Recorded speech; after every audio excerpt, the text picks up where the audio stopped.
What's up, y'all? I just released an EP called The Lighthouse, and I wanted to break down one of the patches from my track Winslow. And so with that being said, let's go ahead and play the drop, and I will show you which one I am specifically going to be breaking down here.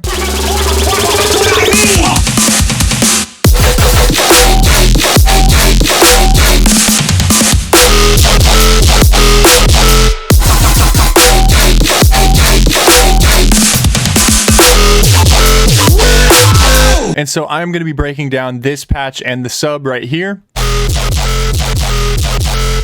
Sounds like that or like this.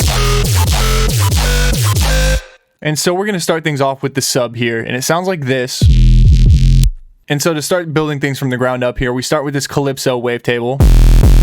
And so we have a pitch drop on this. LFO3 is routed into the master tuning here, and just envelope mode is turned on. It kind of drops the pitch, as you can hear and see now, right? So that's kind of giving it some of the thumpiness that we have there. And then our FM source here is going to be oscillator B, which is set to -1 and up 7 semitones compared to the -3 here. It's flipped at 50%, so just a plain flip, 100% flip on that. Basic MG, and we have the 4th frame is what we're using on this. So that's going to give us this.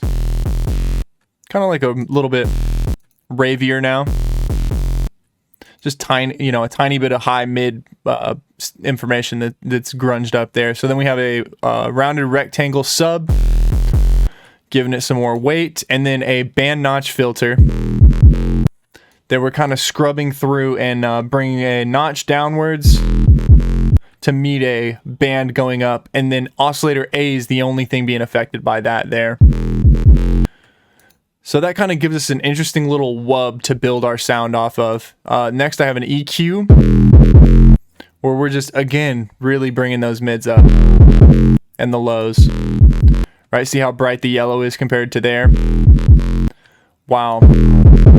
The top stays relatively the same. And so next we send it into a patcher, which, if you look, this one's pretty simple. It's just a parametric EQ that's a low pass, high pass, goes into an OTT, then a subtle tube distortion, then 2 more OTTs. And as you can see here, I have my OTT compression time thresholds, high pass, low pass, and a distortion control. I don't think anything's even changed on here. It's just triple OTTing it. So then we have this filter, which is kind of beefing up our sub and making it more of a sub and less of a wub. Right? Wubby, subby. And then we have a V-clip, just kind of smashing it out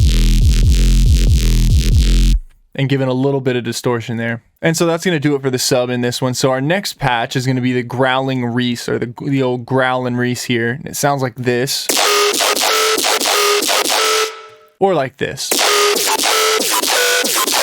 And I'll go in and show my notes here just so you have an idea of what I'm doing here. This is our sub down here, copies exactly this progression, and then here we just EF, EF, so not too big shifts there. And so this one we start out with oscillator A, which is this really distorted wavetable. I probably made this off of somebody else's dubstep sample.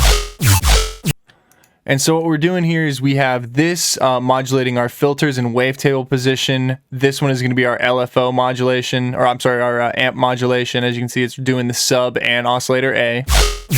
So then we have oscillator B, which is acting as an FM source. So macro 3 here is going to be adjusting how much I'm FMing. Then so lastly, my FM source is also having this octave modulation go on with it, which just moves the pitch of the FM source up. Which brings in my next thing that I'm doing to this, which is I have a different kind of pitch modulation on this than I typically use. So if you go into the master tuning, I have oscillator 7 or LFO 7 set to a 1/16th rate with trigger on. There's this little wiggle knob which controls how much it wiggles, and if I go down to 7 here, you can see that this just adds like a little pitch wiggle to the sound there. So then I send it all. So then I send all my sound sources through a band notch, which is being modulated like this. Drive turned all the way up, a little bit of resonance, mix all the way up on that, and then distortion. It's gonna get loud now.